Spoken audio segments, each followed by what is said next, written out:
का स्वागत है उद्गम सीरीज में। इसको हम स्टार्ट कर रहे हैं अरिथमेटिक से, जिसका आज लेक्चर 1 होने वाला है। तो इसके कंटेंट समझ लेते हैं कि क्या क्या हम आज क्लियर करने वाले हैं। तो पहले हम देखेंगे नंबर्स आखिर होते क्या हैं, क्यों होते हैं, कैसे होते हैं और उसके टाइप। उसके बाद हम देखेंगे नंबर लाइन क्या होता है।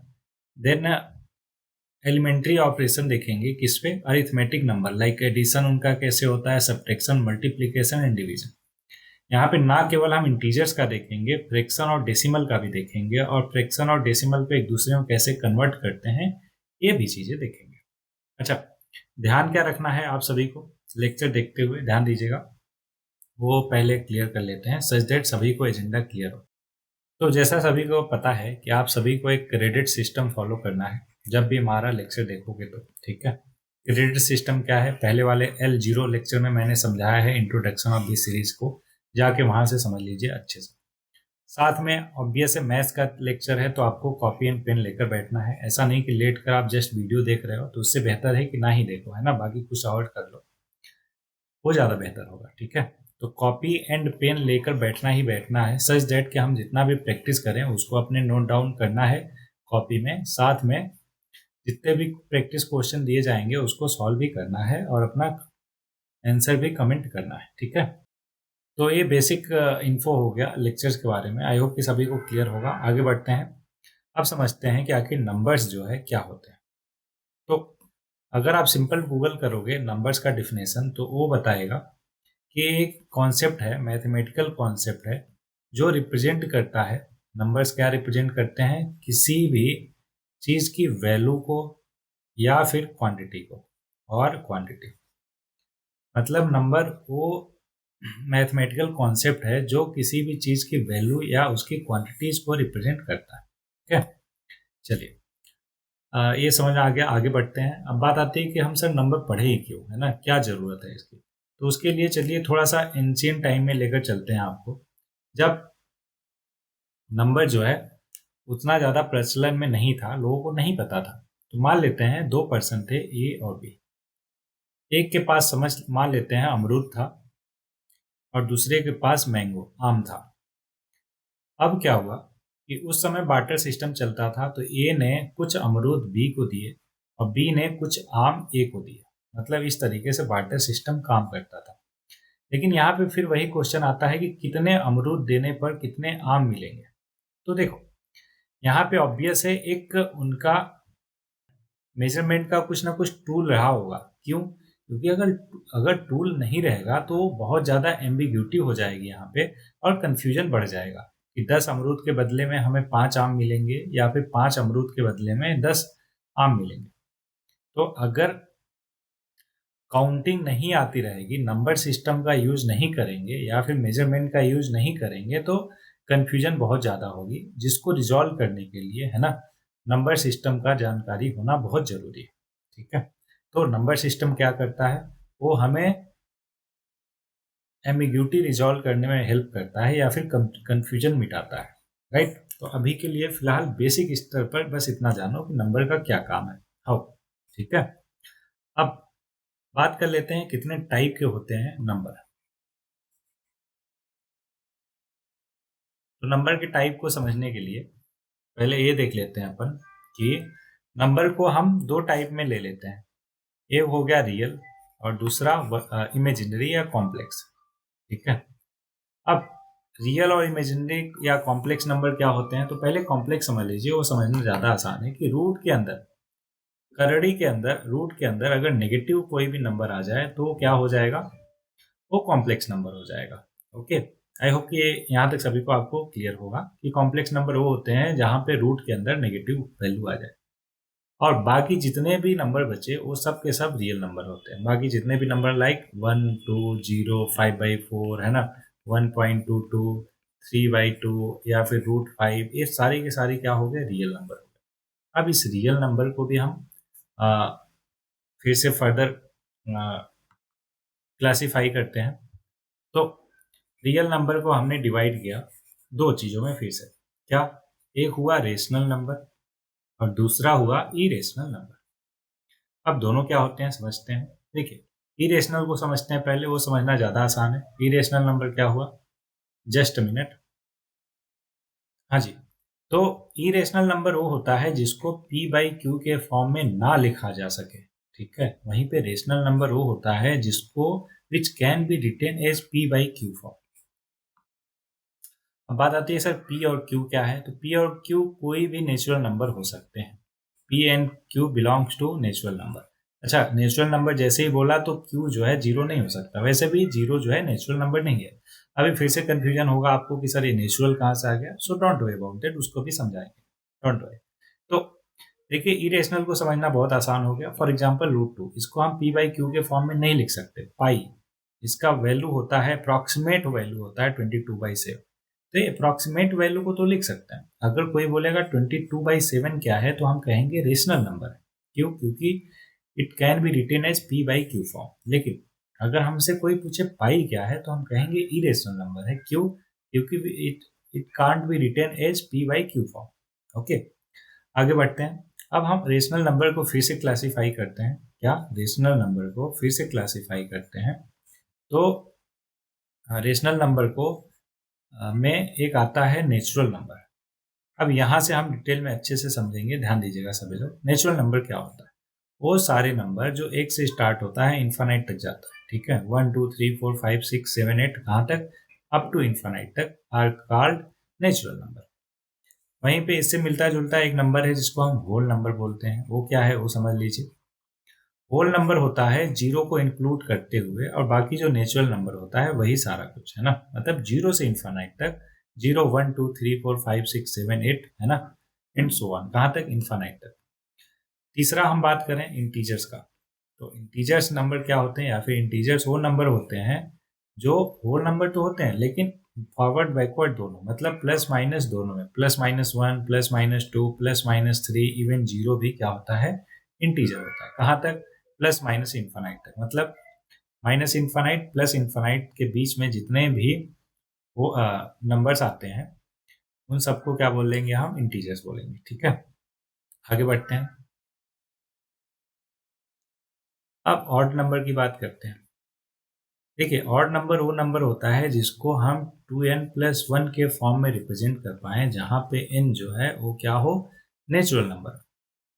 अच्छा सॉरी, होल नंबर। अगर एक कम समझ आया तो ऐसे समझ लीजिए। दूसरा डिफिनेशन है इसका, ऑड नंबर वो सारे नंबर होते हैं जो दो के टेबल में नहीं आते। For example 1 3 5 7 and so on, ठीक है। अब जो पहले डिफिनेशन बताया था कि 2n+1 के फॉर्म का होता है, जहां पे n क्या है? होल नंबर है। होल नंबर मतलब 0 1 2 3 4, अभी ऊपर देखा हमने। तो इसमें जीरो रखो जरा, तो 2 इंटू जीरो प्लस वन क्या आ जाएगा? 1 आ जाएगा। अच्छा 1 रखो, तो 2 इंटू वन प्लस वन क्या आ जाएगा? 3 आ जाएगा, एंड सो ऑन। ओके, चलिए नेक्स्ट नंबर की बात करते हैं। तो नेक्स्ट नंबर है हमारा इवन नंबर। अब इवन नंबर क्या होता है? ऑड का जस्ट उल्टा। मतलब ऑड में क्या था? जो दो से डिविजिबल ना हो, तो इवन क्या हो जाएगा? जो दो से डिविजिबल हो, मतलब 2n फॉर्म का हो, जहां पे n क्या है? फिर से होल नंबर, ठीक है। तो अगर इसके एग्जाम्पल की बात करें तो ये हो जाएगा 0 2 4 6 एंड सो ऑन। ये सारे के सारे नंबर क्या हो जाएंगे? इवन नंबर हो जाएंगे। आई होप कि यहां तक आपको क्लियर होगा। आगे बढ़ते हैं। ये 5 टाइप के हो गए, राइट। अब छठा टाइप का आप समझते हैं कि प्राइम नंबर क्या होता है।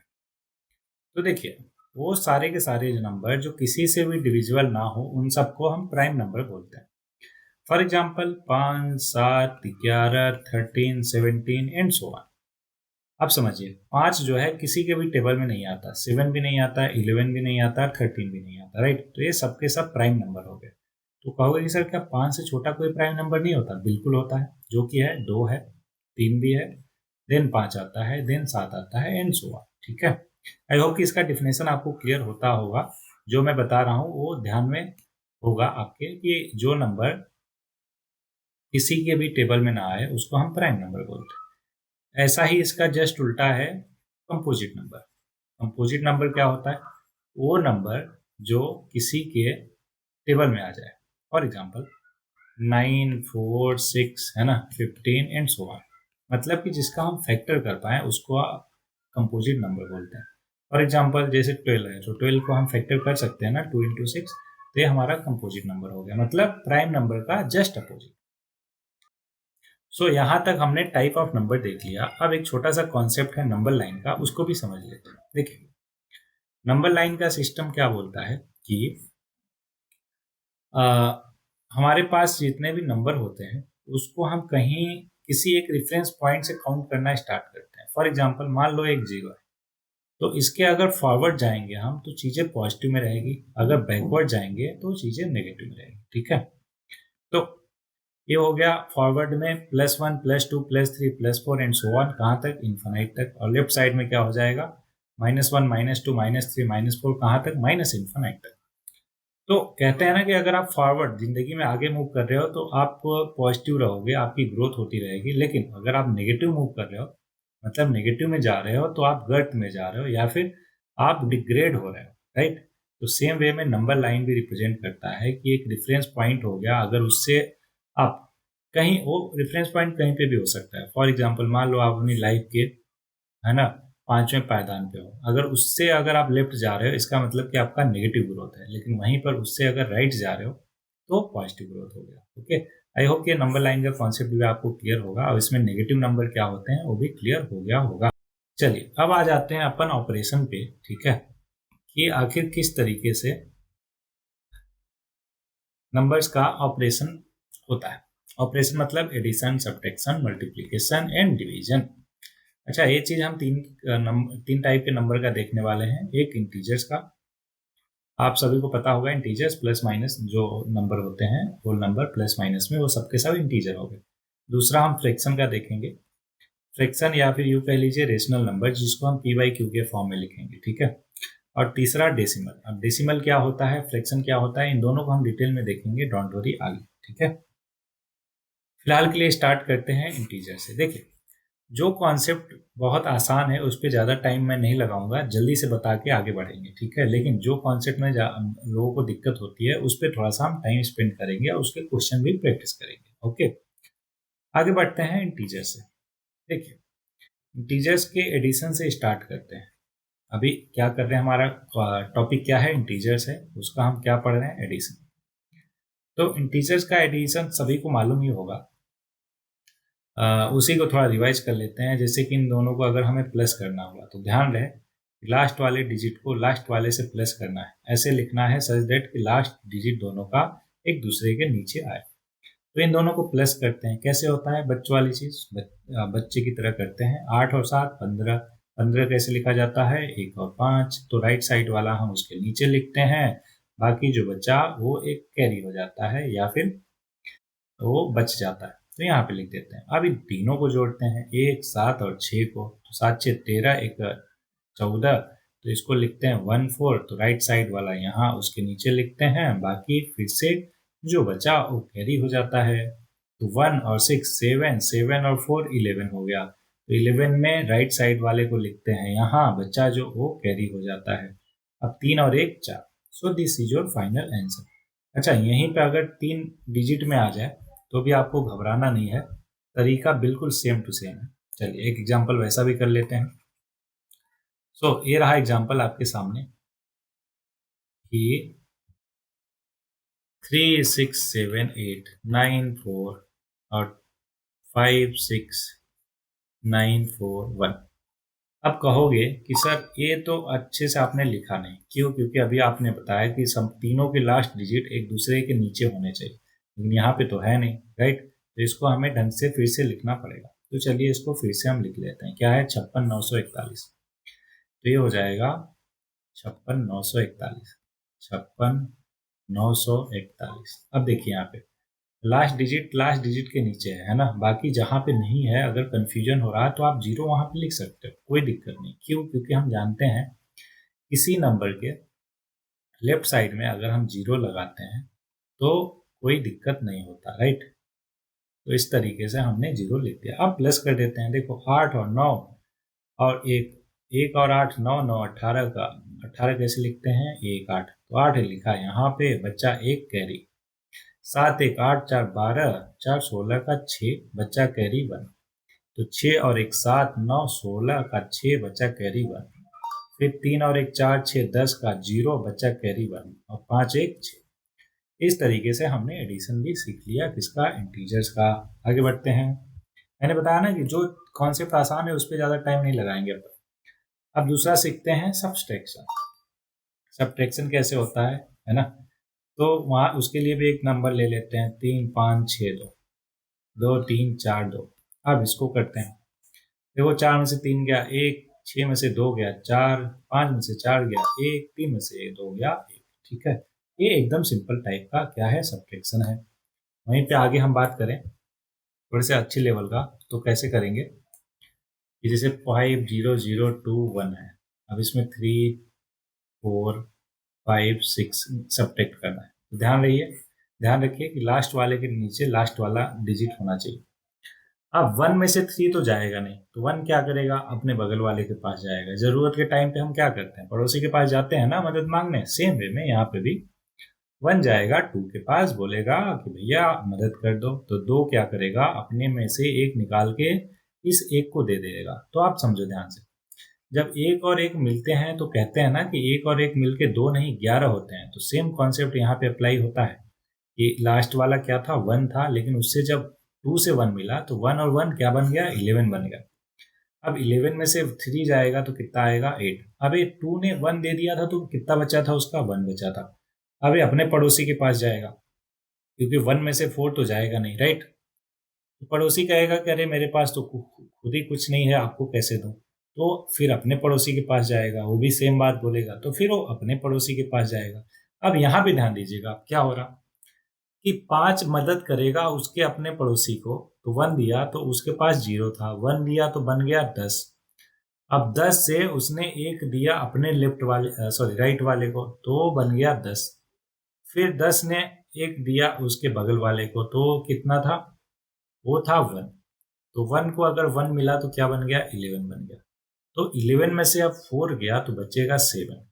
अब 11 के बगल वाला जो 0 था, अभी वो कितना बचा, एक मिला था तो 10 हो गया था, लेकिन एक दे भी तो दिया तो 9 बचा है, राइट। तो 9 में से 5 गया, हो गया ये 4।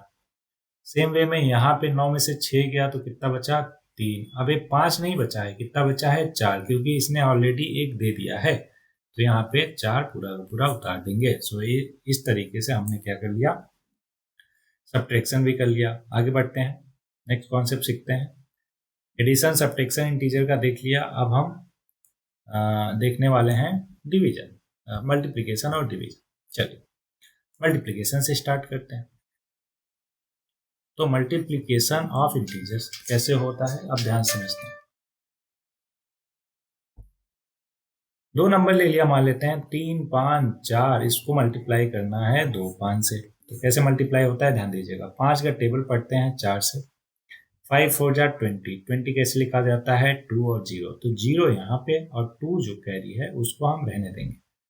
5 का टेबल 5 बार करेंगे तो कितना आ जाएगा, 25। अब यहाँ पे जो 2 बचा था उसको 25 में प्लस कर देंगे तो ये हो जाएगा 27। अब 27 का 7 यहाँ पे लिखेंगे और कैरी कितना हो जाएगा, 2 हो जाएगा। फिर 5 का टेबल 3 बार, तो 5 3 जा 15, और 15 और 2 प्लस करेंगे 17 हो जाएगा। 17 का पूरा 17 लिख देंगे, क्यों, क्योंकि 5 का लास्ट वाले डिजिट के साथ मल्टीप्लाई हो रहा, इसके पहले तो आप कोई डिजिट है नहीं, तो इसलिए हम पूरा का पूरा लिख देंगे, कोई भी कैरी नहीं बचेगा। जैसे ही 5 का हो गया, अब उसके बगल वाले का हम टेबल पढ़ने से पहले क्या करेंगे, जो लास्ट डिजिट है उसके नीचे क्रॉस या जीरो लिखेंगे। ठीक है, तो चलिए हम क्रॉस लेकर लिखकर आगे बढ़ते हैं। अब 2 का टेबल फिर से वही, 2 4 में, फिर 5 में, फिर 3 में। ठीक है, कैरी आता जाएगा, उसको हम साइड में लिखते जाएंगे और प्लस करते जाएंगे। देखिए 2 का टेबल 4 में, तो 2 4 जा 8। फिर 2 का टेबल 5 में, 5 2 जा 10 का 0, कैरी बचा 1, है ना। अब फिर 2 का टेबल 3 में, 3 2 जा 6 और कैरी 1 था, कितना हो गया, 7। अब इसको लिख लिया। अब देखिए और कोई डिजिट नीचे नहीं बचा है, तो इसलिए अब क्या करेंगे, जितना भी आया इन सबको प्लस कर देंगे। ये देखो 0 और क्रॉस क्रॉस या फिर 0 मैंने कहा ना, वो सेम चीज है, तो ये आ गया 0। फिर 8 और 7 15 का 5 बच्चा कितना, कैरी 1। तो 1 और 7 8। फिर यहाँ पे देखो 1 और 7 8। So this is your final answer. क्या करेंगे कि पहले सबका टेबल पढ़ेंगे, उसके बाद जो लास्ट में आएगा उन सबको ऐड कर देंगे, और एक क्रॉस या 0 लिखना मत भूलना। फॉर एग्जाम्पल अगर 3 डिजिट का हमारा रहता सम, तो कैसे करते, ध्यान दीजिएगा। ये जैसे ये है क्वेश्चन, ठीक है, तो इसमें 8 का टेबल पढ़ा तो ये पहली लाइन बनी। फिर 6 का टेबल पढ़ा तो ये दूसरी लाइन बनी, और 7 का टेबल पढ़ा तो ये तीसरी लाइन बनी। अब यहाँ पे देखो दो दो जगह छोड़ते जाओ आप। अब क्या करोगे, ऐड करोगे, और ध्यान रहे कि एक डिजिट के नीचे एक ही डिजिट रहे, सच दैट कि आपको कोई कंफ्यूजन ना हो और एक क्लियर रहे किसको किसके साथ ऐड करना है। ओके, तो इस तरीके से लास्ट में आप तीनों को ऐड कर दीजिए, जो आएगा वो आपका फाइनल आंसर रिप्रेजेंट करेगा। चलिए अब नेक्स्ट कॉन्सेप्ट को सीखते हैं, that is division of integers. कैसे करते हैं समझते हैं। एक सिंपल से एग्जांपल से स्टार्ट करते हैं, जैसे 12 डिवाइडेड बाई 6764। ठीक है, अब यहाँ पे देखो कितने डिजिट है, 2 डिजिट है ना, तो 2 डिजिट है तो पहले यहाँ पे भी क्या करेंगे, 2 डिजिट लेंगे, कितना हो गया 67। अब 12 का टेबल ऐसा पढ़िए कि 67 से ज्यादा ना जाए। ठीक है, तो 12 5 जा 12 पंजे 60, क्योंकि 6 बार ले जाएंगे 72 हो जाएगा, ज्यादा हो जाएगा, हमें कम चलेगा लेकिन ज्यादा नहीं चलेगा।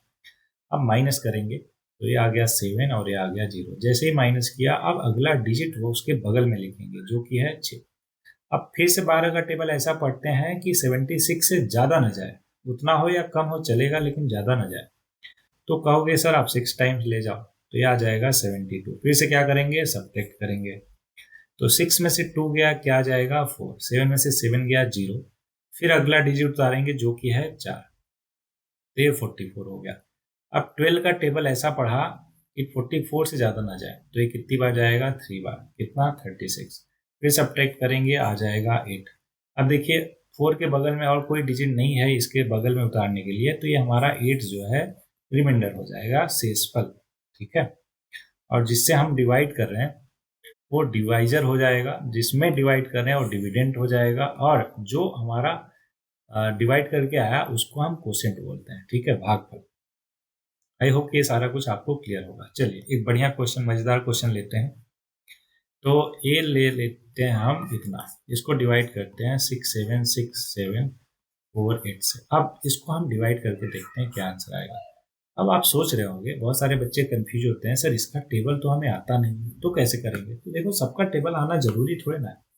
अगर आप कॉमन सेंस भी लगाओगे ना, तो ऐसे टाइप के क्वेश्चन को बड़े ही इजीली कर सकते हो। कैसे, अब यहाँ पे 4 डिजिट है, हमें 4 डिजिट से मतलब ही नहीं, इसके स्टार्टिंग के 2 डिजिट लो, इसके भी स्टार्टिंग के 2 डिजिट लो। जैसे ये क्या है 12 है, यहाँ पे क्या है 67, तो 12 का टेबल ऐसा पढ़ो कि 67 से ज्यादा ना जाए। कहोगे सर 5 जा, तो 5 बार यहाँ पे मल्टीप्लाई करके देख लो पहले कितना आता है। इसमें 1276 में आप 5 से मल्टीप्लाई करो, कितना आ जाएगा, 5 6 जा 30 का 0, 3 बचा रिमाइंडर, 5 7 35, 3 38, फिर 3 रिमाइंडर, 5 2 जा 10, 3 13, फिर 1 रिमाइंडर, फिर 5 1 जा 1, और 5 1 जा 5 प्लस 1 6, कितना आ गया 6380। तो यहाँ पे आपने लिख दिया 6380। अब सब्ट्रैक्ट किया तो ये बन गया 7, फिर ये एक कैरी लेगा इससे, तो ये कितना हो गया 16, 16 में से 8 गया 8, फिर ये बचा 6, 6 में से 3 गया 3, फिर 6 में से 6 गया 0।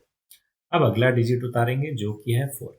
फिर से वही काम कि 12 का टेबल ऐसा पढ़ेंगे कि 38 से ज्यादा ना जाए, तो कितनी बार 3 टाइम्स, तो 3 टाइम्स करके आप देख लीजिए, सच दैट कोई कंफ्यूजन ना रहे आपके पास।